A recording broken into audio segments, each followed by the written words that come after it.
ಆತ್ಮೀಯರೇ, ನಾವು ದೇಶಭಕ್ತಿ, ದೇಶ, ನಮ್ಮ ದೇಶ, ಸ್ವತಂತ್ರ ದೇಶ ಅಂತೆಲ್ಲ ಹೇಳ್ತೇವೆ. ಸ್ವಾತಂತ್ರ್ಯೋತ್ಸವ ಆಚರಿಸ್ತೇವೆ, ಗಣರಾಜ್ಯೋತ್ಸವ ಆಚರಿಸ್ತೇವೆ. ಆದರೆ ಆ ಸ್ವಾತಂತ್ರ್ಯವನ್ನು ಗಳಿಸಲಿಕ್ಕೆ ತಮ್ಮ ಜೀವನವನ್ನೇ ಪಣವಾಗಿಟ್ಟು ದುಡಿದು ಮಡಿದಂತಹ ಸಹಸ್ರ ಜನರನ್ನು ನಾವು ನೆನಪು ಮಾಡಿಕೊಳ್ಳದೇ ಇದ್ದರೆ ಬಹುಶಃ ನಾವು ಸ್ವಾತಂತ್ರ್ಯ ದಿನವನ್ನು ಆಚರಿಸಿದ್ದು ವ್ಯರ್ಥ ಅಂತ ನನಗನ್ನಿಸ್ತದೆ. ಅದರಲ್ಲಿ ಈ ಒಂದು ನಮ್ಮ ದೇಶಭಕ್ತರನ್ನು, ನಿಜವಾದ ದೇಶಭಕ್ತರನ್ನು ತಗೊಂಡು ಹೋಗಿ ಸೆರೆ ಇಟ್ಟಂತಹ ಒಂದು ಅಂಡಮಾನ್ ದ್ವೀಪ. ಹೌದು ಸ್ವಾಮಿ, ನಾನು ಕೂಡ ಅಂಡಮಾನಿಗೆ ಹೋಗಿದ್ದೆ. ಅಂಡಮಾನ್ ಸೆಲ್ಯುಲರ್ ಜೈಲಿನಲ್ಲೂ ಹೋಗಿ, ಅಂದರೆ ನಾನು ಜೈಲಿಗೆ ಹೋಗಿದ್ದೆ ಅಂದರೆ ಶಿಕ್ಷೆ ಅನುಭವಿಸ್ಲಿಕ್ಕೆ ಅಂತ ತಿಳ್ಕೊಳ್ಬೇಡಿ.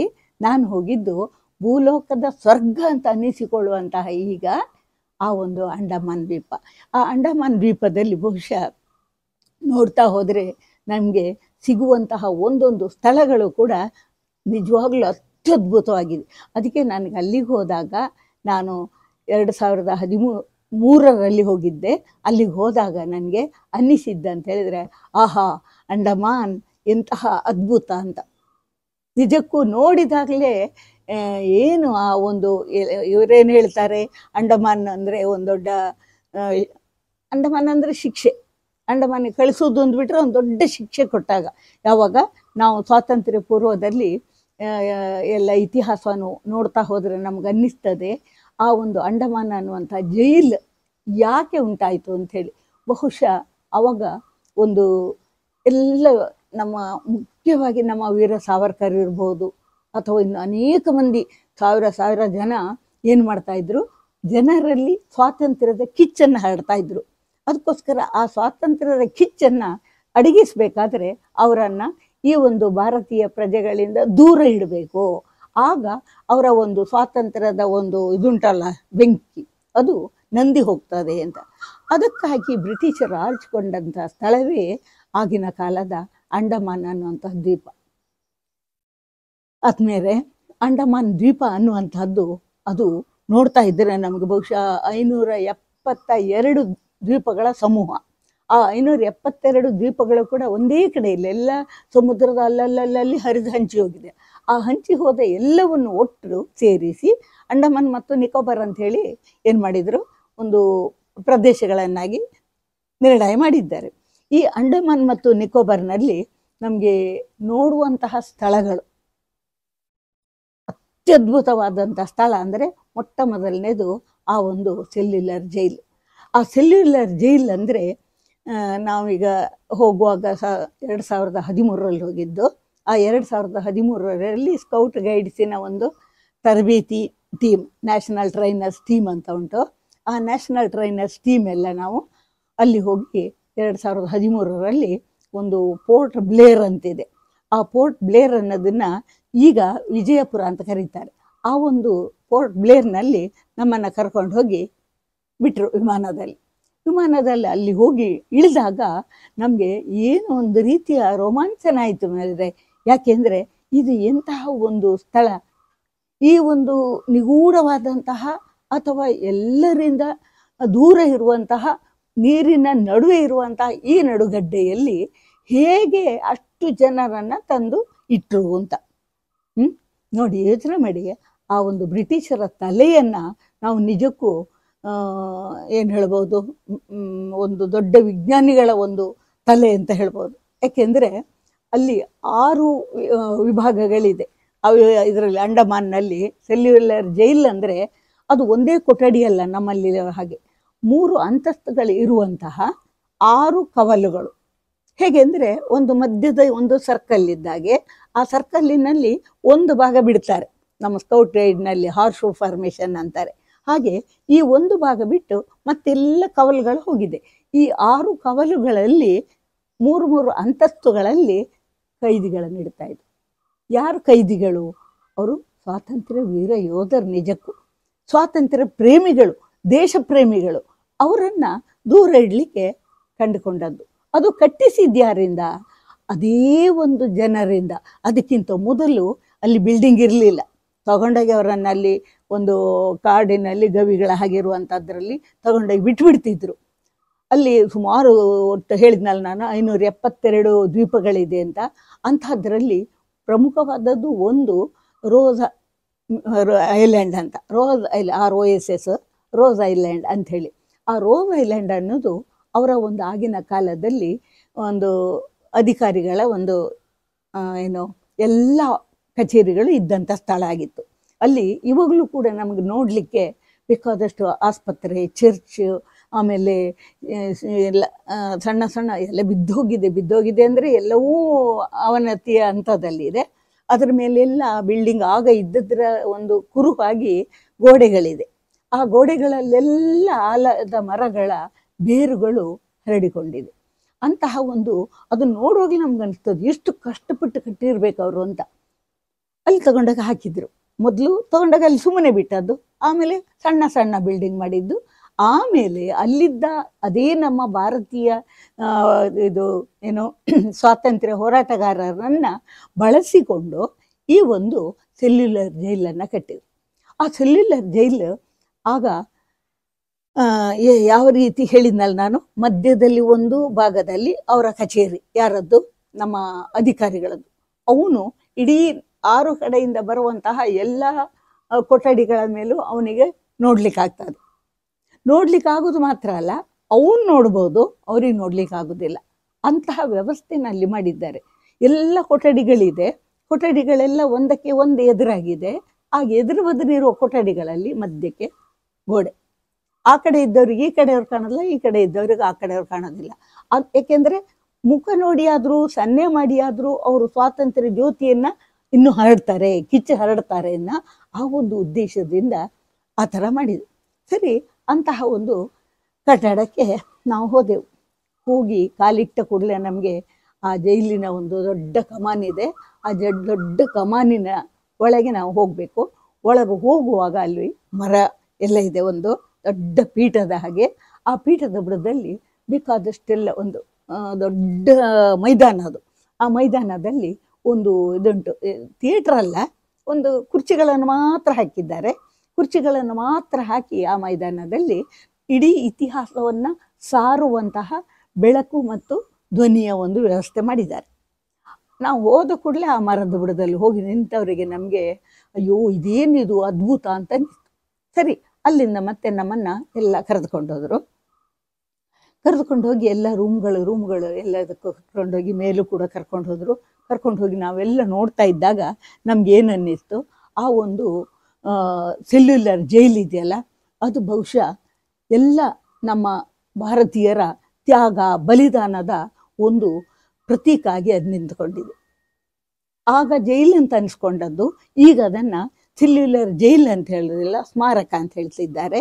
ಅದರಲ್ಲಿ 6 ಕವಲುಗಳಲ್ಲಿ 3 ಕವಲುಗಳನ್ನು ಒಳ್ಳೆ ಸುಂದರವಾದಂತಹ ಒಂದು ಇದನ್ನು ಉದ್ಯಾನವನ ಥರ ಮಾಡಿದ್ದಾರೆ. ಆಮೇಲೆ ಅಲ್ಲಿಂದ ಏನು ಆ ಒಂದು ಸೈನಿಕರು ಬರುವ ಅವರದ್ದು ಬ್ರಿಟಿಷ್ ಸೈನಿಕರು ಬರುವ ಇದರಲ್ಲಿ ದಾರಿಯಲ್ಲಿ ನಾನು ಮೊದಲೇ ಹೇಳಿದ್ನಲ್ಲ, ಒಂದೇ ಒಂದು ಜಾಗ ಇರೋದು ಅಂತ. ಅಲ್ಲಿಂದ ಅವರು ಏನು ಮಾಡ್ತಿದ್ರು, ಇಡೀ ಜೈಲಿನ ಪ್ರತಿಯೊಬ್ಬರನ್ನು ಕೂಡ ಅವರು ಇದು ಮಾಡ್ತಾಯಿದ್ರು, ಗಮನಿಸ್ತಾ ಇದ್ರು. ಅಲ್ಲಿಯೇ ಒಂದು ಬಂದೂಕಿನ ಇದುಂಟು, ಏನಾದರೂ ಒಬ್ಬ ಏನಾದರೂ ಇದು ಮಾಡಿದ ಅಂದರೆ ಅಲ್ಲಿಯೇ ಡಮಾರಾಗಿ ಹೋಗ್ತಿತ್ತು, ಅಂತಹ ಒಂದು ವ್ಯವಸ್ಥೆ. ಸರಿ, ನಾವು ಅಲ್ಲಿಂದ ಕೆಳಗೆ ಎಲ್ಲವನ್ನು ನೋಡಿದೆವು. ನೋಡುವಾಗ ಆತ್ಮೀಯರೇ, ಬಹುಶಃ ಯಾರೇ ಆದರೂ ಒಬ್ಬ ಅಲ್ಲಿಗೆ ಹೋದವನಿಗೆ ಒಂದು ಹನಿ ಕಣ್ಣೀರು ಬರದಿರೋದಿಲ್ಲ.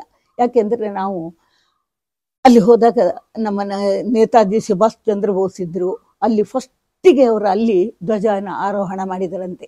ಅದನ್ನು ಅದು ಜನವಸತಿ ಇಲ್ಲ ಅಲ್ಲಿ, ಆದರೂ ಕೂಡ ನೇತಾಜಿ ಸುಭಾಷ್ ಚಂದ್ರ ಬೋಸರು ಫಸ್ಟಿಗೆ ಅಂದರೆ ನಮಗೆ ಸ್ವಾತಂತ್ರ್ಯ ಬರುವ ಮೊದಲು ಅಲ್ಲಿ ಅವರು ಏನು ಮಾಡಿದ್ರಂತೆ, ಇವರು ಧ್ವಜವನ್ನು ಹಾರಿಸಿದರು. ನೇತಾಜಿ ಸುಭಾಷ್ ಚಂದ್ರ ಬೋಸ್. ಆದರೆ ಆ ಜಾಗದಲ್ಲಿ ಈಗ ಬೇರೆ ಏನೇನೆಲ್ಲ ಕಟ್ಟಡಗಳು ಎದ್ದಿದೆ.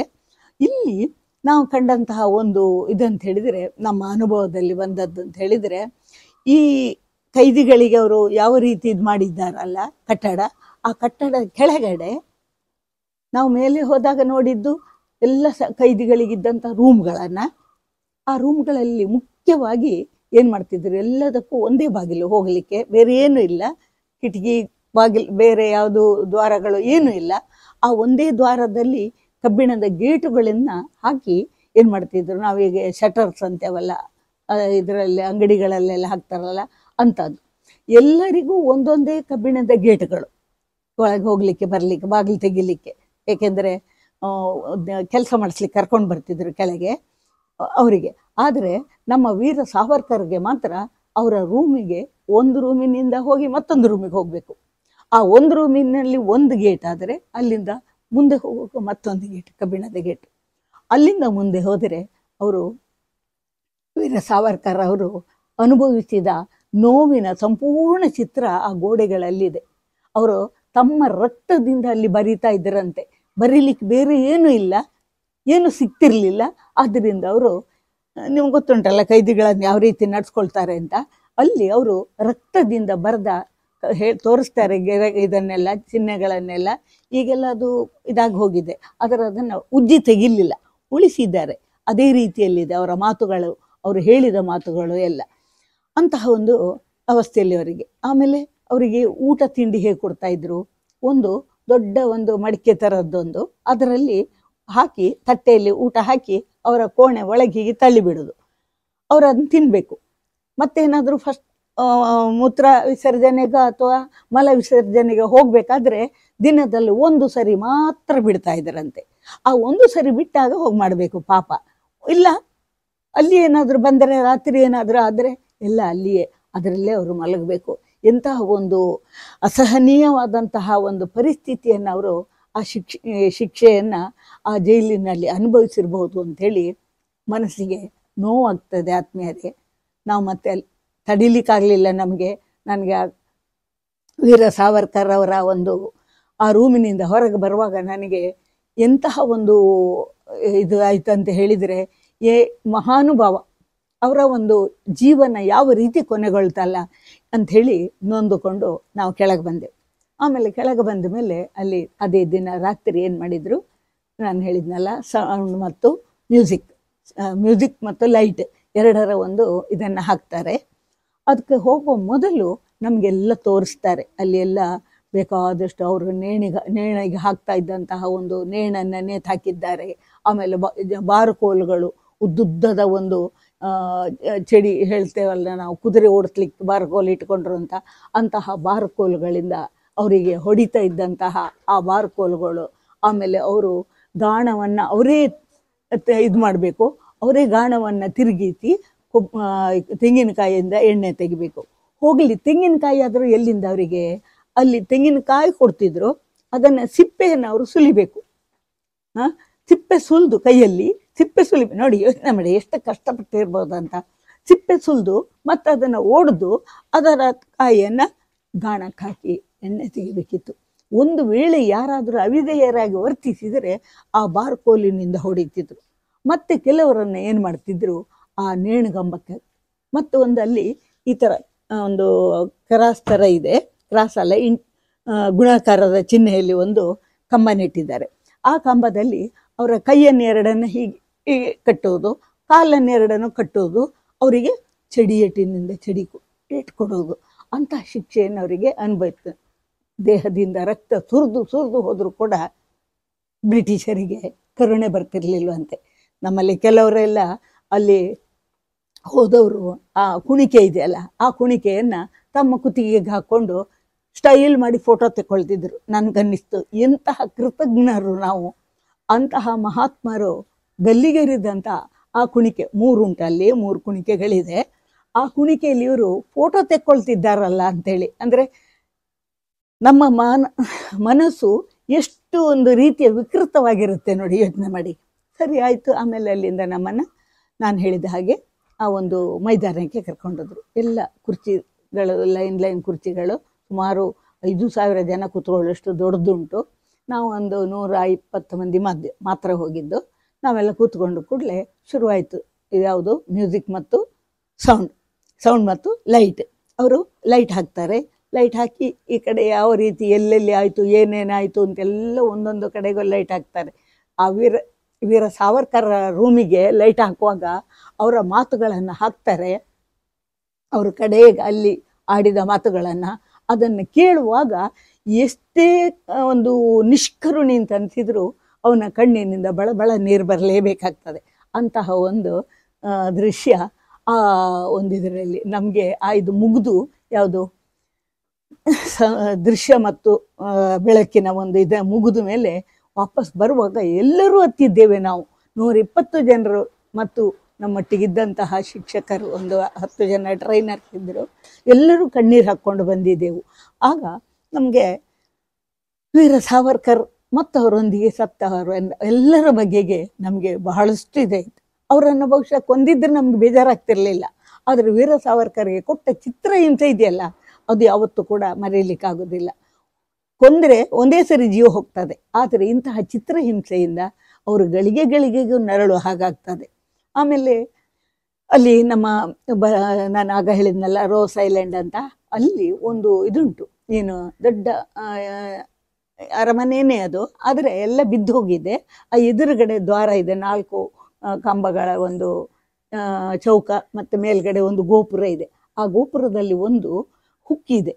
ಆ ಹುಕ್ಕಿಗೆ ಏನು ಮಾಡ್ತಿದ್ರಂತೆ, ನಾವು ಬಾವಿಗೆಲ್ಲ ಇದಾಗ್ತೇವಲ್ಲ ಆ ಥರ ಒಂದು ಇದು, ಅದಕ್ಕೆ ಹಗ್ಗ ಹಾಕಿ ಯಾರು ಕೈದಿಗಳಿರ್ತಾರೋ ಅವರನ್ನು ಅದಕ್ಕೆ ಕುಳಿಕೆ ಹಾಕಿ ಅವರನ್ನು ಏನು ಮಾಡ್ತಿದ್ರು, ಒಂದು ರೂಮಿನ ಹಾಗೆ ನಾವು ಹೋಗುವಾಗ ಅದೇನಾಗ್ತದೆ, ಅಲ್ಲಿ ಹೀಗೆ ಇದು ರೂಮ್ ಹತ್ತಿ ಹೋಗ್ತೇವೆ ಮಂಟಪದಲ್ಲಿ ಹೋಗಿ ನಿಲ್ತೇವಲ್ಲ, ಆ ನಿಲ್ಲುವ ಜಾಗದಲ್ಲಿ ಒಂದು ಬಾಗಿಲಿನ ಹಾಗಿದೆ.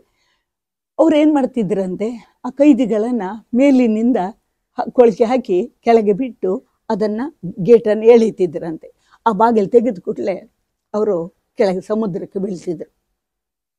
ಸಮುದ್ರಕ್ಕೆ ಬಿದ್ದು ಕೂಡಲೇ ಅವರನ್ನು ಮೊಸಳೆಗಳು ಕಚ್ಕೊಂಡು ಹೋಗ್ತಾ ಇದ್ದು. ಯೋಚನೆ ಮಾಡಿ ಆತ್ಮೀಯರೇ, ಒಬ್ಬ ಮನುಷ್ಯನನ್ನು ಜೀವಂತವಾಗಿ ಇರುವಾಗ ಪ್ರಾಣಿಗಳು ತಿಂತಾವೆ ಅಂದರೆ ಅವನು ಎಷ್ಟು ನರಳಾಟ ಆಗಿರಬೇಕು. ನಾವು ಎಲ್ಲಿಯೋ ಒಂದು ಕೋಳಿಯನ್ನು ಅಥವಾ ಒಂದು ಇದನ್ನು ಇದು ಮಾಡೋದನ್ನು ನೋಡಿದರೆ ಅಯ್ಯೋ ಎಂತಹ ಕಟುಕರು ಅಂತೇವಲ್ಲ, ಅವರು ಎಷ್ಟು ಸಾವಿರ ಜನರನ್ನು ಆ ಥರ ಮಾಡಿ ಕೊಂದಿದ್ದಾರೆ. ಅದಕ್ಕೋಸ್ಕರನೇ ಆ ಒಂದು ಅಂಡಮಾನಿನ ಸಮುದ್ರವನ್ನು ಕರಿ ನೀರು ಅಂತಾರೆ, ಕಾಲಾಪಾನಿ ಅಂತ ಹೇಳ್ತಾರೆ. ಆಗ ಇದ್ದ ಶಿಕ್ಷೆ ಹೆಸರೇ ಹಾಗೆ, ಏನೋ ನಿಂಗೆ ಕಾಲಪಾನಿ ಕುಡಿಸ್ಬೇಕಾ ಅಂತ, ಅಂದರೆ ಅಲ್ಲಿ ತಗೊಂಡೋಗಿ ನಿನ್ನನ್ನು ಅದರಲ್ಲಿ ಹಾಕಬೇಕಾ ಅಂತ. ಅಂತಹ ಒಂದು ಸ್ಥಳ ನಮ್ಮ ಅಂಡಮಾನ್ ಅಥವಾ ಈಗಿನ ನಾವು ನೋಡ್ತಾ ಇರುವಂತಹ ಒಂದು ಅದ್ಭುತವಾದ ಅಂಡಮಾನ್. ಸರಿ, ಅಲ್ಲಿ ಒಂದು ಈಗ ಇವರು ಯಾರು ನಮ್ಮ ಒಂದು ರೋಸ್ ಐಲ್ಯಾಂಡ್ ಅಂತ ಹೇಳಿದ್ನಲ್ಲ, ಅಲ್ಲಿಗೆ ನಮ್ಮನ್ನು ಕರ್ಕೊಂಡು ಹೋದರು. ಹೇಗೆ ಅಂದರೆ ಒಂದು ಗ್ಲಾಸ್ ಬೋಟ್ ಅಂತ ಇರುತ್ತೆ. ಗ್ಲಾಸ್ ಬೋಟ್ ಅಂದರೆ ಪೂರ್ತಿ ಇಡೀ ಗ್ಲಾಸಿನಿಂದಲೇ ಇದಾಗಿರ್ತದೆ. ಸಮುದ್ರದ ಕೆಳಗೆ ನೋಡಿದರೆ ಆ ಮೀನುಗಳು, ಆ ಹೊಳೆಯುವಂತಹ ಮುತ್ತು ರತ್ನಗಳು, ಇದು ಹವಳ ಎಲ್ಲ ಕಾಣ್ತದೆ, ಹವಳ ದಿಣ್ಣೆ ಇದೆ, ಅದೆಲ್ಲವೂ ಕಾಣ್ತದೆ. ಆಮೇಲೆ ನಮ್ಮನ್ನು ಸುಚ್ಚಿಸ್ಕೊಂಡು ಹೋದರು. ಸುಚ್ಚಿಸ್ಕೊಂಡು ಹೋಗಿ ಅಲ್ಲಿ ಅಂಡಮಾನ್ನಲ್ಲಿ ಸುಮಾರು 10 ದಿನ ಇದ್ದು, ಅದರಲ್ಲಿ ಒಂದು ದಿನ ನಮ್ಮನ್ನು ಸ್ಕೂಬಾ ಡೈಯಿಂಗ್ ಅಂತಾರೆ. ಸ್ಕೂಬಾ ಡೈಯಿಂಗ್ ಅಂದರೆ ನಮಗೊಂದು ಇದು ಕೊಡ್ತಾರೆ, ಜಾಕೆಟ್ ಟೈಪ್, ಆಮೇಲೆ ಅದಕ್ಕೊಂದು ಆಕ್ಸಿಜನ್ ಸಿಲಿಂಡ್ರ್ ಇರ್ತದೆ. ಅದರಲ್ಲಿ ಏನು ಮಾಡ್ತಾರೆ, ನಮಗೆ ಒಬ್ಬ ಗೈಡ್ ಇರ್ತಾರೆ, ಪ್ರತಿಯೊಬ್ಬರಿಗೂ ಒಬ್ಬ ಗೈಡ್ ಇರ್ತಾನೆ. ಒಂದಷ್ಟು ದೂರದವರೆಗೆ ನಮ್ಮನ್ನು ಬೋಟ್ನಲ್ಲಿ ತಗೊಂಡೋಗ್ತಾರೆ. ಬೋಟ್ನಲ್ಲಿ ತಗೊಂಡೋಗಿ ನಮ್ಮನ್ನು ಕೆಳಗೆ ಬಿಸಾಡಿ ಬಿಡ್ತಾರೆ. ಯೋಚನೆ ಮಾಡಿ, ಆ ಸಮುದ್ರಕ್ಕೆ ಬಿಸಾಡಿದಾಗ ಯಾವ ರೀತಿ ನಮಗೆ ಒಂದು ಥ್ರಿಲ್ಲಿಂಗ್ ಅಂತೇವೆ, ರೋಮಾಂಚನ ಆಗಬಹುದು. ಅಂದರೆ ನಾವು ಎಲ್ಲಿ ಸತ್ತು ಹೋಗ್ತೇವೋ ಅಂತ ಒಂದು, ಅಲ್ಲಿರುವಂತಹ ಯಾವುದೇ ಪ್ರಾಣಿಗಳ ಬಾಯಿಗೆ ಬೀಳ್ತೇವೋ ಅಂತ ಒಂದು, ಆದರೆ ಒಂದು ಧೈರ್ಯ, ನಮ್ಮ ಪಕ್ಕದಲ್ಲಿ ಒಬ್ಬ ಗೈಡ್ ಇದ್ದೇ ಇರ್ತಾನೆ. ಪ್ರತಿಯೊಬ್ಬರಿಗೂ ಒಬ್ಬ ಗೈಡ್ ಇರ್ತಾ ಇದ್ದ. ಅದರಿಂದ ಅವನು ನಮಗೆಲ್ಲ ಸಲಹೆ ಸೂಚನೆ ಕೊಡ್ತಾ ಹೋಗ್ತಿದ್ದ. ಆ ಒಂದು ಅಲ್ಲಿಂದ ನಾವು ಸಮುದ್ರದ ಆಳಕ್ಕೆ ಇಳಿಯುವ ಒಂದು ಇದೆಯಲ್ಲ ಅನುಭವ, ಒಂದು ರೀತಿ ಎಷ್ಟು ಅದ್ಭುತ ಅಂದರೆ ಅದು ವರ್ಣಿಸಲಿಕ್ಕೆ ಸಾಧ್ಯ ಇಲ್ಲ. ಅಲ್ಲಿ ಕೆಳಗೆ ಹೋಗಿ ನಮಗೊಂಥರ ಆಸೆ ಇರ್ತದೆ ನೋಡಿ. ಅದೇ ರೀತಿ ನಾನೇನು ಮಾಡಿದೆ, ಕೆಳಗೆ ಆ ಒಂದು ಇದಿರ್ತದೆ, ಮೀನಿನ ಕಾಲಿನಾಗಿದ್ದು ಕೈ ಇದಿರುತ್ತೆ ಫುಲ್, ಅದರಲ್ಲಿ ಕೆಳಗೆ ಅವನ ಹತ್ರ ಹೇಳಿ ನಾನು ಕೆಳಗೆ ಹೋಗಿ ಅಲ್ಲಿ ಹವಳದ ಒಂದಷ್ಟು ಇದನ್ನು ಮುರಿದೆ. ಅವನು ನೋಡಲಿಲ್ಲ, ಹಾಗೆ ಮುರಿದು ನಾನು ತಗೊಂಡು ಬಂದೆ, ಕೆಲವನ್ನು ಹಿಡ್ಕೊಂಡಿದ್ದೆ. ಅಲ್ಲಿ ನಂಗೆ ಅದು ಅಪರಾಧ ಅಂತ ನನಗೆ ಗೊತ್ತಿಲ್ಲ. ಸರಿ, ಅದರಲ್ಲಿ ಹೋಗಿ ಹೇಗಿತ್ತು ಅದನ್ನು ತಂದು ಬೋಟಿಗೆ ಬರುವಾಗ ಎಲ್ಲರೂ ನನ್ನನ್ನು ನೋಡಿ ಇದು ಹೇಳಿದರು, ಯೋ ಎಂತ ಮಾಡಿಬಿಟ್ಟು ಅಂತ ನಮ್ಮ ಟೀಚರ್ಸ್ ಕೇಳಿದ್ವಿ ನಾವು, ಯಾಕೆ ಅಂತ. ನೋಡು ಅಲ್ಲಿ ಅದನ್ನೇನು ತೊಗೊಂಡೋಗ್ಲಿಕ್ಕಿಲ್ಲ ಅಂತ. ಆವಾಗ ನಮ್ಮ ಗೈಡ್ ಬೋಟನ್ನು ನಡೆಸೋನು ಅವರೆಲ್ಲರೂ ಹೇಳಿದರು, ಇಲ್ಲಿ ಯಾವುದೇ ಒಂದು ವಸ್ತುವನ್ನು ಕೂಡ ಹೇಳದೆ ಮುಟ್ಟೋ ಹಾಗಿಲ್ಲ, ಇದೆಲ್ಲವೂ ಸರ್ಕಾರಕ್ಕೆ ಸಂಬಂಧಪಟ್ಟದ್ದು, ಇಲ್ಲಿ ಈ ಒಂದು ಇದರಲ್ಲಿ ಯಾರು ಏನನ್ನು ಕದಿಯೋ ಹಾಗಿಲ್ಲ ಅಂತ. ಆಮೇಲೆ ಅದು ಅನುಭವಕ್ಕೆ ನಮ್ಗೆ ಯಾವಾಗ ಬಂತು, ನಮ್ಮ ಕಡೆಗತ್ನೆಲ್ಲ ನಮ್ಮ ಜೊತೆಗೆ ಬಂದ ಗೈಡಿಗೆ ಕೊಟ್ಟು ನಾವು ಆ ಒಂದು ಡ್ರೆಸ್ಸನ್ನು ಬದಲಾಯಿಸ್ಲಿಕ್ಕೆ ಒಂದು ರೂಮ್ ಇರ್ತದೆ, ಆ ರೂಮಿನಲ್ಲೆಲ್ಲ ಬಟ್ಟೆ ಬದಲಾಯಿಸಿ ನಾವು ನಮ್ಮ ಇದರ ಡ್ರೆಸ್ನಲ್ಲಿ ಬಂದೆವು. ಅಲ್ಲಿ ಬಂದು ಮತ್ತೆ ವಾಕಿಂಗ್ ಹೀಗೆ ಮಾರ್ಕೆಟಿಗೆ ಹೋಗೋದು. ಮಾರ್ಕೆಟ್ ಅಂದರೆ ಎಂಥದ್ದು, ಎಲ್ಲಿ ನೋಡಿದ್ರು ಅಲ್ಲಿ ಹವಳದ್ದು, ಎಲ್ಲಿ ನೋಡಿದ್ರು ಅಲ್ಲಿ ಚಿಪ್ಪುಗಳದ್ದು, ಆ ಒಂದು ವಿವಿಧ ಆಕೃತಿಯ ಹಾರಗಳು, ಸರಗಳು, ಬೀಸಣಿಗೆಗಳು, ಅಥವಾ ಏನುಂಟು ಏನಿಲ್ಲ ಅಂತ ಹೇಳಲಿಕ್ಕಾಗೋದಿಲ್ಲ. ರಸ್ತೆ ಉದ್ದಕ್ಕೂ ಅಂಥದ್ದಿರುತ್ತೆ. ಆಮೇಲೆ ಸ್ವಲ್ಪ ಮುಂದೆ ಹೋಗುವಾಗ ನಮ್ಗೆ ಅಲ್ಲಿ ಏನು ಕಂಡಿತು, ಒಬ್ಬಳು ಹೆಂಗಸು ಸುಮ್ಮನೆ ಎಲ್ಲ ಇಟ್ಕೊಂಡಿದ್ದಾಳೆ, ಕುತ್ಕೊಂಡಿದ್ದಾಳೆ. ಹಣ್ಣು ಇದು ಸೌತೆಕಾಯಿ, ಎಳೆ ಸೌತೆ, ಕಾಕಡೆ ಅದು ಎಳೆ ಸೌತೆ, ಅದನ್ನು ಎಲ್ಲರಿಗೂ ಕೊಡ್ತಾಳೆ. ನಾವು ದುಡ್ಡು ಕೊಟ್ಟರೆ ಅವಳು ತಗೊಳ್ಳಿಲ್ಲ. ನಮ್ಗೆ ಮುದುಕಿ, ನಮ್ಗೆ ಆಶ್ಚರ್ಯ ಆಯಿತು, ಯಾಕೆ ಅಂತ ಕೇಳಿದ್ದೆವು. ಅದಕ್ಕೆ ಇಲ್ಲ, ಇದು ನಮಗೆ ನಾವು ಬೆಳೆದದ್ದನ್ನು ಬೇರೆಯವರಿಗಾಗಿ ನಾವು ಬೆಳೆದದ್ದು, ಬಂದವರಿಗಾಗಿ ಬೆಳೆದದ್ದು ಅಂತ. ನೀನು ಇಷ್ಟು ರಾಶಿ ಹಾಕಿದ್ಯಲ್ಲ, ಯಾರು ತೊಗೊಂಡು ಹೋದ್ರೆ ಏನು ಮಾಡಿದಿ ಅಂತ ಹೇಳಿ. ಆಗ ಅವಳು ಹೇಳಿದ್ಲು, ನೋಡಿ ಇಲ್ಲಿ ನಮ್ಮಲ್ಲಿ 4 ಇದುಂಟು, ಏನು ಗೊತ್ತುಂಟಾ, ಒಂದು ಚೋರಿ ಅಂದರೆ ಕದಿಯೋದಿಲ್ಲ, ಯಾರು ಕದಿಲಿಕ್ಕೆ ಹೇಳಲಿಕ್ಕಿಲ್ಲ, ಮತ್ತು ಯಾರು ಸುಳ್ಳು ಹೇಳಲಿಕ್ಕಿಲ್ಲ, ಯಾರು ವ್ಯಭಿಚಾರ ಮಾಡಲಿಕ್ಕಿಲ್ಲ, ಯಾರು ಕುಡಿಲಿಕ್ಕಿಲ್ಲ.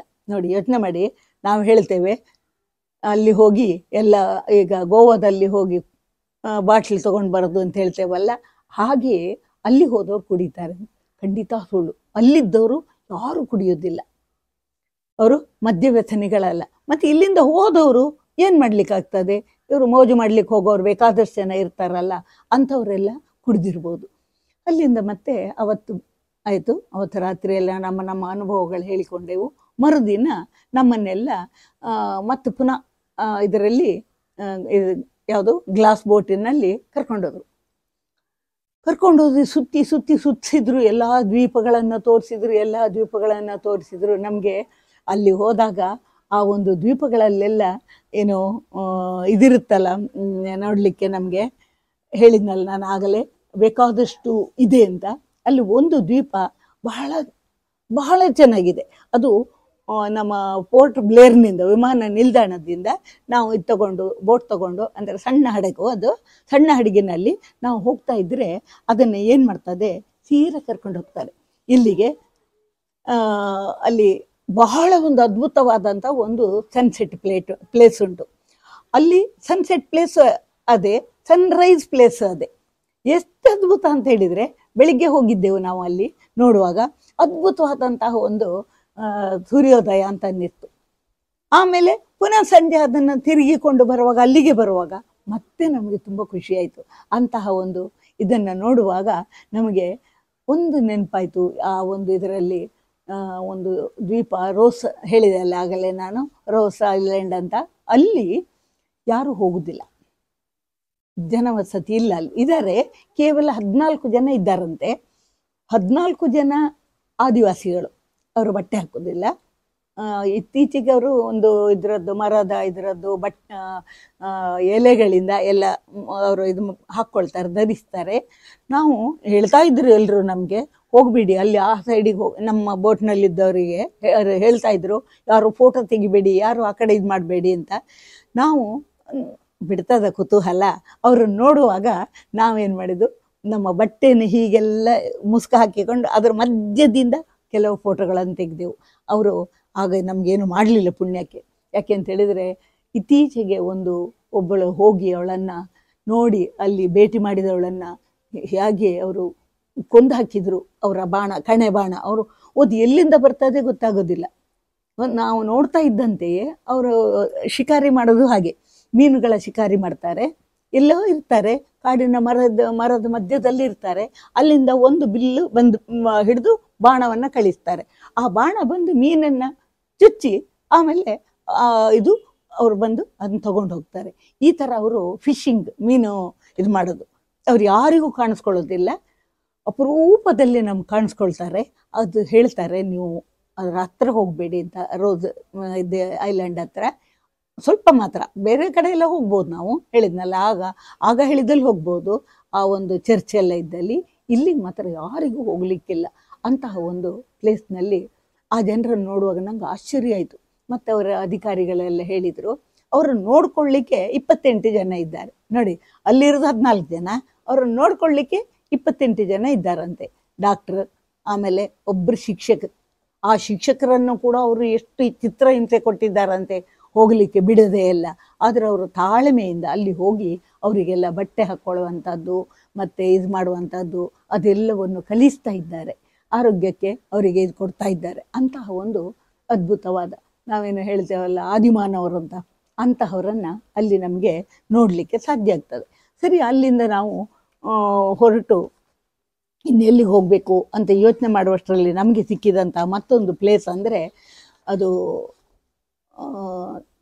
ಸುನಾಮಿ ಅನ್ನುವಂಥ ಒಂದು ಅಲೆ. ನಿಮಗೆಲ್ರಿಗೂ ಗೊತ್ತುಂಟು ಆ ಸುನಾಮಿ ಅಲೆ ಬಂದಂತಹ ಒಂದು ಸ್ಥಳ. ಆ ಸುನಾಮಿ ಅಲೆ ಬಂದಂಥ ಸ್ಥಳಕ್ಕೆ ಸುನಾಮಿ ಏನು ಹೇಳ್ತಾರೆ ಸ್ಮಾರಕ ಅಂತ ಹೇಳ್ತಿದ್ದಾರೆ ಈಗ. ಸುನಾಮಿ ಸ್ಮಾರಕ ಅಂತ ಬಹಳ ಎತ್ತರ ಇದೆ. ಬಹಳ ಎತ್ತರ ಇರುವಂತಹ ಇದರಲ್ಲಿ ಏನು ಒಂದು ಸ್ತಂಭನ ಮಾಡಿದ್ದಾರೆ. ಅಲ್ಲಿ ಯಾಕೆ ಮಾಡಿದ್ದಾರೆ ಅಂದರೆ, ಅಲ್ಲಿಂದ ಮುಂದೆ ಸುಮಾರು 1,000 ಎಕರೆ ಭೂಮಿಯನ್ನು ಸುನಾಮಿ ಅಲೆ ಬಂದು ಕೊಚ್ಚಿಕೊಂಡೋಯ್ತಂತೆ. ಎಲ್ಲವನ್ನು ಕೊಚ್ಚಿಕೊಂಡೋಯ್ತು. ಅಲ್ಲಿ ಮನೆ ಇದರಿಂದ ಮಾಡೋದಿಲ್ಲ, ಕೇವಲ ಮರ ಮತ್ತು ಇದರ ಮರ ಇದೆಯಲ್ಲ, ನಮ್ಮ ಹಗುರವಾದ ಬಿದಿರು ಮತ್ತು ಮರದಿಂದ ಮಾಡ್ತಾರೆ. ಮತ್ತು ಯಾರಿಗೂ ಅಲ್ಲಿಯೇ ನೆಲೆಸಲಿಕ್ಕೆ ಅಧಿಕಾರ ಇಲ್ಲ. ಅವರೆಲ್ಲವೂ ಕೂಡ, ಎಲ್ಲ ಮನೆಗಳು ಕೂಡ ಸರ್ಕಾರದ ಸ್ವಾಧೀನದಲ್ಲಿರುತ್ತೆ. ಅಂತಹ ಮನೆಗಳಲ್ಲಿ ಅವರು ವಾಸಿಸ್ತಾ ಇದ್ದರು. ಅಂತ ಅಲ್ಲಿಗೆ ನಮ್ಮನ್ನು ಕೂಡ ಕೆಲವರೆಲ್ಲ ಕರೆದ್ರು. ನಾವೊಂದು ಅಲ್ಲಿ ಹೋಟೆಲ್ ಆ ಹೋಟೆಲ್ನಲ್ಲಿ ಇಳ್ಕೊಂಡಿದ್ದೆವು. ಅವರು ಬಹಳ ಆತ್ಮೀಯವಾಗಿ ನಮ್ಮನ್ನು ಇದು ಮಾಡಿದರು. ಯಾವುದು ಆತ್ಮೀಯರೇ, ನಮಗೆ ಒಂದು ಮಾನವೀಯ ಒಂದು ಸಂಬಂಧಕ್ಕೆ ಭಾಷೆ ಬೇಡ ಅನ್ನೋದು ನಾವು ಅಲ್ಲಿ ಕಲ್ತ್ಕೊಂಡೆವು. ಅವರಿಗೆ ಅವರದ್ದೇ ಆದಂತಹ ಭಾಷೆ ಇದೆ, ನಮ್ಗದು ಅರ್ಥ ಆಗೋದಿಲ್ಲ. ಆದರೆ ನಾವು ನಮ್ಮ ಭಾಷೆಯಲ್ಲಿ ನಾವು ಹೇಳಿದಾಗ ಅವರು ಆತ್ಮೀಯವಾಗಿ ನಮ್ಮನ್ನು ಏನು ಮಾಡ್ತಾಯಿದ್ರು, ಒಂದು ರೀತಿಯ ಅಕ್ಕರೆಯಿಂದ ನೋಡಿಕೊಂಡ್ರು ಅಂತ ಹೇಳ್ಬೋದು. ಹೋಟೆಲ್ನಲ್ಲೂ ಅಷ್ಟೇ, ನಾವು ಇದ್ದ 10 ದಿನ ಅಲ್ಲಿ ಸಾಗರಿಕಾ ಅಂತಿದೆ ಹೋಟೆಲ್, ಅದರಲ್ಲಿ ನಾವು ಇಳ್ಕೊಂಡಿದ್ದು. ಅದರಲ್ಲಿ 10 ದಿನವೂ ಕೂಡ ಅದರ ಯಜಮಾನ ಬಂದು ಪ್ರತಿಯೊಬ್ಬರನ್ನು ವಿಚಾರಿಸ್ಕೊಂಡು ಹೋಗ್ತಾ ಇದ್ದ, ಹೇಗಿದ್ದೀರಿ ಅಂತ. ಅದರಲ್ಲಿ ಯಾವ ರೀತಿ ಬಿಲ್ಡಿಂಗ್ ಉಂಟು ಅದೆಲ್ಲವನ್ನು ಅವನೇ ವಿವರಿಸಿ ಹೇಳ್ತಾ ಇದ್ದ. ಅಂತಹ ಒಂದು ವ್ಯವಸ್ಥೆ ಅಲ್ಲಿದೆ. ಅಲ್ಲಿ ಮತ್ತೆ ನಮ್ಮದು ಎಲ್ಲ ತರಗತಿಗಳು ಎಲ್ಲ ಮುಗಿದ ಮೇಲೆ ನಾವು ಸುನಾಮಿ ಸ್ಥಳಕ್ಕೆ, ಅದು ಎಂಥ ಸ್ಮಾರಕ ಉಂಟಲ್ಲ, ಅಲ್ಲಿಯೂ ಹೋಗಿ ನಾವು ನೋಡಿದೆವು. ಅದನ್ನೆಲ್ಲ ನೋಡುವಾಗ ಅಲ್ಲಿ ತುಂಬ ಜನ ಬಂದಿದ್ದರು, ಎಲ್ಲ ಪ್ರವಾಸಿಗರೇ. ಹೇಗೆ ವಿಮಾನದಲ್ಲೇ ಹೋಗಬೇಕು, ವಿಮಾನದಲ್ಲಿ ಹೋಗಿ, ಏಕೆ ಬೇರೆ ಮಾರ್ಗ ಇಲ್ಲ ಅಲ್ಲ, ವಿಮಾನದಲ್ಲಿ ಹೋಗಿ ಅಲ್ಲಿ ದಾಟಿ, ಕೆಲವರು ಹಡಗಿನಲ್ಲಿ ಬರ್ತಾರಂತೆ, ಗೊತ್ತಿಲ್ಲ. ನಾವೆಲ್ಲ ಮಾತ್ರ ವಿಮಾನದಲ್ಲಿ ಹೋಗಿದ್ದು. ನಾವು ಬಹುಶಃ ಅದು ಆ ಚರ್ಚ್ ಜೈಲಾಗಿದ್ದದ್ದು 1896ರಲ್ಲಿ ಜೈಲಾಗಿತ್ತು. ಯಾವುದು ನಮ್ಮ ಈ ಒಂದು ಚರ್ಚ್ ಹೇಳಿದ್ನಲ್ಲ ನಾನು, ಸೆಂಟ್ರಲ್ ಜೈಲ್, ಅದು ಆ ಒಂದು ಸೆಲ್ಯುಲರ್ ಸೆಂಟ್ರಲ್ ಜೈಲು, ಅದು 1996ರಲ್ಲಿ ಇದಾಯ್ತಂತೆ. ಈಗ ಅದನ್ನು ಏನು ಹೇಳ್ತಾರೆ, ತ್ಯಾಗ ಬಲಿದಾನದ ಪ್ರತೀಕ ಅಂತ ಹೇಳ್ತಾರೆ. ಈಗೇನಾಗ್ತಾ ಇದೆ, ಆ ಒಂದು ಚಕ್ರದ ಅರೆಗಳ ಹಾಗೆ ಇರುವಂಥ ಆ ಒಂದು ದೊಡ್ಡ ಬಿಲ್ಡಿಂಗಿನಲ್ಲಿ ಈಗ ಬೇಕಾದಂಥ ಎಲ್ಲ ಸೌಲಭ್ಯಗಳನ್ನು ಸರ್ಕಾರ ಇದು ಮಾಡಿದೆ. ಅನಂತರ ಅಲ್ಲಿಂದ ನಾವು ಒಂದು ಮ್ಯೂಸಿಯಮ್ಮಿಗೆ ಬಂದೆವು. ಮ್ಯೂಸಿಯಮ್ಗಳಷ್ಟೇ ಬೇಕಾದಷ್ಟು ಮ್ಯೂಸಿಯಮ್ ಉಂಟು. ಎಲ್ಲವನ್ನು ನಡೆಸೋದು ಗೌರ್ಮೆಂಟ್, ಬೇರೆ ಯಾರಿಗೂ ಬಿಡೋದಿಲ್ಲ. ಸರಿ, ನಾವಲ್ಲಿ ಹೋಗಿ ಬೇಕಾದದ್ದು ಎಂಥ ಎಲ್ಲ ಅದ್ಭುತವಾದದ್ದು. ನಾವು ಇಷ್ಟು ಸಣ್ಣ ಒಂದು ಶಂಖದಿಂದ ಹಿಡಿದು ಇಷ್ಟು ದೊಡ್ಡ ಶಂಖದವರೆಗೆ, ಸಾಧಾರಣ ಇಷ್ಟು ದೊಡ್ಡದು ಅಂಥ ಶಂಖಗಳನ್ನು ಕೂಡ ನಾವೆಲ್ಲ ಪರ್ಚೇಸ್ ಮಾಡಿದೆವು. ಯಾಕೆ ತಗೊಳ್ಳೋ ಹಾಗಿಲ್ಲ. ನಾನು ಅಲ್ಲಿ ಕೇಳಿದೆ, ನಾನು ಅವತ್ತು ತಗೊಂಡು ಬಂದ ಮುತ್ತಿನ ಹವಳದ ದಿಣ್ಣೆಯ ಕೊರಲ್ಲಿದು ಅದನ್ನು ನಾನು ತಗೊಂಡು ಹೋಗೋಕ್ಕೆ ಬಿಟ್ಟಿದ್ರೆ ನನಗೆ ಎಷ್ಟು ಒಳ್ಳೆಯದಿತ್ತು ಅಂತ. ಅದಕ್ಕೆ ಅವರು ಹೇಳಿದರು, ನೋಡಿ ನಿಮ್ಮದು ಅದಷ್ಟೊಂದು ತೋರಿಸಿದ್ರು, ಅಲ್ಲಿಯೂ ಕೂಡ ಎಲ್ಲ ಅಂಥದ್ದೇ ಪೀಸ್ಗಳೆಲ್ಲ ಇತ್ತು. ಆಮೇಲೆ ಕಡೆಗೆ ನನಗೆ ಅಂಥದ್ರಲ್ಲೇ ವೈಟನ್ನ ಕೊಟ್ಟರು, ಬಿಳಿಯ ಹವಳ ಇದೆಯಲ್ಲ ಅದನ್ನು ಒಂದು 2 ಗೆಲ್ಲುಗಳಂತೆ ಒಂದು ಇದರ ಹಾಗಿರ್ತದೆ, ಬುಷ್ ಆಗಿ ಅದನ್ನು ಕೊಟ್ಟರು. ಆಮೇಲೆ ದುಡ್ಡಿಗೆ ಧರ್ಮಕ್ಕಲ್ಲ, ಅದನ್ನು ಕೊಟ್ಟರು. ಮತ್ತು ನಾವೆಲ್ಲ ಶಂಖಗಳನ್ನು ತಗೊಂಡು ಹವಳದ ಸರಗಳನ್ನು ತಗೊಂಡು, ಬಹಳ ಚೀಪ್ ಮತ್ತು ಬೆಸ್ಟ್, ನಿಜವಾದ ಹವಳ ಅಲ್ಲಿ ಸಿಗ್ತದೆ. ಇಲ್ಲೆಲ್ಲ ನಾವು ಕಲ್ಲು ಹವಳ ಅಂತ ಹೇಳ್ತೇವಲ್ಲ, ಅದು ಅಲ್ಲ, ಅಲ್ಲಿ ನಿಜವಾದ ಹವಳವನ್ನು ನಾವು ತಗೊಂಡು ಬಂದು ನನ್ನ ಮೊಮ್ಮಕ್ಕಳಿಗೆಲ್ಲ ಹಾರ ಮಾಡಿಕೊಟ್ಟೆ. ಮೊಮ್ಮಕ್ಕಳನ್ನು ಎಷ್ಟು ಖುಷಿಪಟ್ಟರು. ಆದರೆ ಆ ಒಂದು ಖುಷಿಯ ಹಿಂದಿನ ಒಂದು ಅನುಭವ ಇದೆಯಲ್ಲ, ಸಂತೋಷದ ಹಿಂದಿರುವ ಆ ನೋವಿನ ಒಂದು ಜ್ಞಾನ ಇದೆಯಲ್ಲ, ಅದು ನನಗೆ ಇವತ್ತಿಗೂ ಕೂಡ ಏನನ್ನಿಸ್ತಿದೆ, ಅಯ್ಯೋ ದೇವ, ಎಂತಹ ಒಂದು ಅದ್ಭುತವಾದಂಥ ಈ ಸ್ಥಳ, ಈ ಒಂದು ಇದು ಅಂತ ಹೇಳಿ ನನಗೆ ಅವತ್ತು ನಮಗೆಲ್ಲ ಏನಾದರೂ ಯಾರು ಬರೆಯೋರಿದ್ರು ಬರೀರಿ ಅಂದರು. ಅವತ್ತು ನಾನು ಅಲ್ಲಿ ನಿಂತ್ಕೊಂಡು ಒಂದು ಕವನ ಬರೆದಿದ್ದೆ ಆ ಸುನಾಮಿಯ ಇದನ್ನು ನೋಡಿದಾಗ. ಮನವನೋಯಿಸಿದರೆ ಮನ್ನಿಸಿರಯ್ಯ, ಕಣ್ಣೀರಿನ ಕತೆಯ ಹೇಳುವೆ ನಾನು, ಅಂಡಮಾನಿನ ಕತೆಯ. ಸಾಗರ ಗರ್ಭದಿ ಸಿಡಿದಿದ್ದ ಹೆಮ್ಮಾರಿ, ಸಾಗರದೋತ್ಪಾತವ ತಂದುದ ಕಂಡೆ, ಸಾವಿರ ಸಾವುಗಳ ಗುಡುಗಿದ ಸಾಗರ ನಡುಗಿಸಿ ಭೂಷಿರ, ಭೂಮಿಯ ಕಬಳಿಸುತ್ತ ಸಾಗಿತು ನೀರು, ಭೂಭಾಗ ಮುಳುಗಿಸುತ್ತ ಸಾಗಿತು ನೀರು, ಭೂಭಾಗ ಕಬಳಿಸುತ್ತ. ಮೊರೆಯುತ್ತಿಹ ಅಲೆ ಸರಿಯುತ್ತಲಿಹ ಜಲ, ಜರಿದಿದೆ ಸಿರಿಯೊಡಲೋ ಭೂದೇವಿಯ ಹಸಿರೊಟ್ಟ ಸಿರಿಯೊಡಲು. ಮುಳುಗಿದ ಭೂಮಿಯ ಕುರುಹಾಗಿ ನಿಂತಿದೆ, ಮುಳುಗಿದ ಭೂಮಿಯ ಕುರುಹಾಗಿ ನಿಂತಿದೆ, ಸುನಾಮಿಯ ಸ್ಮಾರಕ ಅಂಡಮಾನಲ್ಲಿ ಕಹಿ ಕತೆಯ ಹೇಳುತ್ತಾ, ಅಂಡಮಾನಲ್ಲಿ ಕಹಿ ಕತೆಯ ಹೇಳುತ್ತಾ. ಇದು ಕಹಿ ಕತೆ. ಇಂತಹ ಕಹಿ ಕತೆಯನ್ನು ನೀಡಿದಂಥ ಅಂಡಮಾನ್ನಲ್ಲಿ ನಾವೊಮ್ಮೆ ನನ್ನ ಜೀವನದಲ್ಲಿ ಖುಷಿ ಪಡೋದಕ್ಕಿಂತ ಹೆಚ್ಚು ಸಾರ್ಥಕತೆಯನ್ನು ಪಡ್ಕೊಂಡೆ. ಯಾಕೆಂದರೆ ಮೊದಲೊಮ್ಮೆ ಉತ್ತರದ ಹಿಮಾಲಯದ ಸೋನಮಾರ್ಗಕ್ಕೆ ಹೋಗಿದ್ದೆ, ಮತ್ತಿದೀಗ ನಮ್ಮ ನಮ್ಮ ಭಾರತದ ತಳಭಾಗದಲ್ಲಿ ಇರುವಂತಹ ಈ ಅಂಡಮಾನ್ಗೆ ಹೋದೆ. ಪ್ರಪಂಚದ ಮಹಾ ಅದ್ಭುತಗಳಲ್ಲಿ ಒಂದು ಬಗ್ಗೆ ನೀವು ಎಲ್ಲರೂ ಓದಿದ್ದೇವೆ, ಕೇಳಿದ್ದೇವೆ, ನೋಡಿಯೂ ಇದ್ದೇವೆ. ಆದರೆ ಅದೆಲ್ಲಕ್ಕಿಂತ ಅತ್ಯಂತ ಅದ್ಭುತವಾದದ್ದು ಅಂದರೆ ಈ ನಮ್ಮ ಅಂಡಮಾನ್ ಅನ್ನುವಂಥದ್ದು ನನ್ನ ಅಭಿಪ್ರಾಯ. ನನ್ನ ಅಭಿಪ್ರಾಯವನ್ನು ನೀವು ಮೆಚ್ಚಬೇಕು, ಅದೇ ಸರಿ ಅಂತ ನಂಬಬೇಕು ಅಂತಿಲ್ಲ. ನೀವು ನಂಬ್ತೀರಿ. ಯಾಕೆ ಅಂದರೆ ಹೋಗಿ ಒಮ್ಮೆ ನೋಡಿ ಬಂದರೆ ಯಾವತ್ತೂ ಕಣ್ಣಾರೆ ಕಂಡರೋ ಪರಾಮರ್ಶಿಸಿ ನೋಡಬೇಕು ಅಂತ ಹೇಳ್ತಾರೆ. ಹಾಗೆ ನಾನೀಗ ಅದನ್ನು ನೋಡಿ ನಾನು 10 ದಿನಗಳಲ್ಲಿ ಅನುಭವಿಸಿದ್ದ ಎಲ್ಲವನ್ನು ನಿಮ್ಗೆ ಹೇಳಿದ್ದೇನೆ. ನೀವು ಅಲ್ಲಿಗೆ ಹೋಗಿ ಬನ್ನಿ.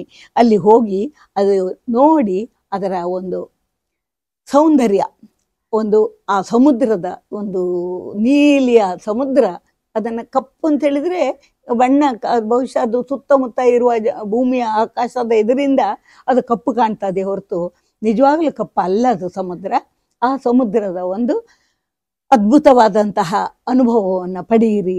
ಸಾಧ್ಯವಾದರಲ್ಲಿಂದ ಹವಳವನ್ನು ಕೂಡ ತೆಗೆದುಕೊಂಡು ಬನ್ನಿ.